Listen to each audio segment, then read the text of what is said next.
प्रस्तुत है जाति व्यवस्था और पितृसत्ता। लेखक पेरियार ईवी रामासामी। संपादक प्रमोद रंजन। वाचक कमल शर्मा। अध्याय पहला। संपादकीय। हिंदी पट्टी में पेरियार। हिंदी पट्टी में पेरियार विषय पर बात करनी हो तो एक चालू वाक्य को उलटकर कहने पर बात अधिक तथ्यगत होगी। वो ये कि पेरियार के विचार हिंदी की दुनिया में परिचय के मोहताज हैं। उत्तर भारत दक्षिण भारत के महान सामाजिक क्रांतिकारी, दार्शनिक और देश के एक बड़े हिस्से में सामाजिक संतुलन की विधियों और राजनीतिक संरचना में आमूल चूल परिवर्तन लाने वाले ईवी रामासामी पेरियार, जिनका जीवन काल 17 सितंबर 1879 से 24 दिसंबर 1973 तक था, के बौद्धिक योगदान के विविध आयामों से अपरिचित है। ये सुनने में अजीब है, लेकिन सच है। जबकि स्वयं पेरियार चाहते थे कि उनके विचार उत्तर भारत के प्रबुद्ध लोगों तक पहुंचें। उन्होंने अपने जीवन काल में उत्तर भारत के कई दौरे किए और विभिन्न जगहों पर भाषण दिए।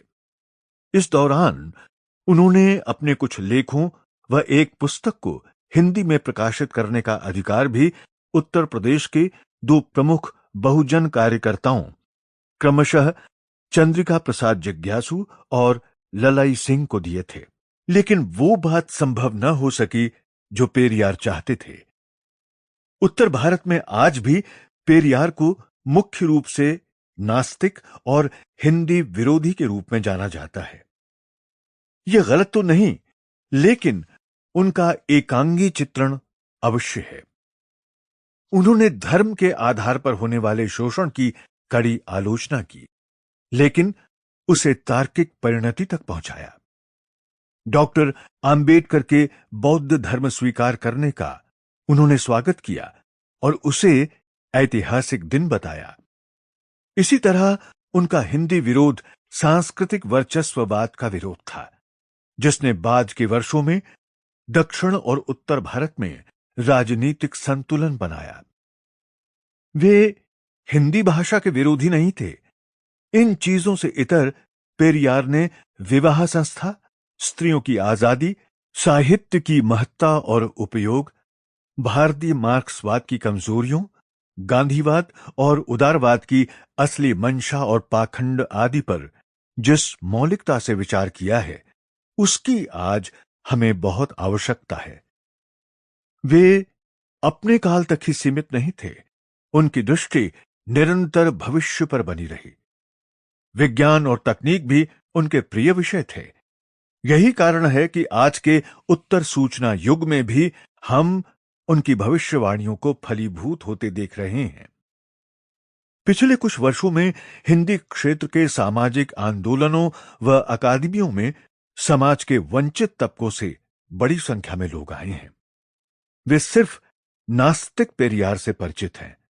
हालांकि उनके इस रूप के प्रति नई पीढ़ी में जबरदस्त आकर्षण भी है, लेकिन उसने वस्तुतः पेरियार को पढ़ा नहीं है। इस पीढ़ी के पास पेरियार के विचारों के बारे में कुछ सुनी सुनाई आधी अधूरी बातें ही हैं। यह स्वाभाविक है, क्योंकि हिंदी में न तो पेरियार का साहित्य उपलब्ध है, न उनकी मुकम्मल जीवनी। पेरियार पर केंद्रित गंभीर आलोचनात्मक लेखन हिंदी में अभी भी उपलब्ध नहीं है। सकते में डाल देने वाली इस कमी का एहसास मुझे वर्ष 2011 में हुआ था। उन दिनों मैं नई दिल्ली के जवाहरलाल नेहरू विश्वविद्यालय में अध्ययन कर रहा था। अपने एक लेख के लिए मुझे ईवी रामासामी पेरियार के विचारों को जानने की जरूरत महसूस हुई, लेकिन यह जानकर हैरानी हुई कि सच्ची रामायण के अतिरिक्त उनका कोई भी साहित्य हिंदी में उपलब्ध ही नहीं है। 1970 में चंद्रिका प्रसाद जिज्ञासु ने EV Ramasamy Sample complete. Ready to continue?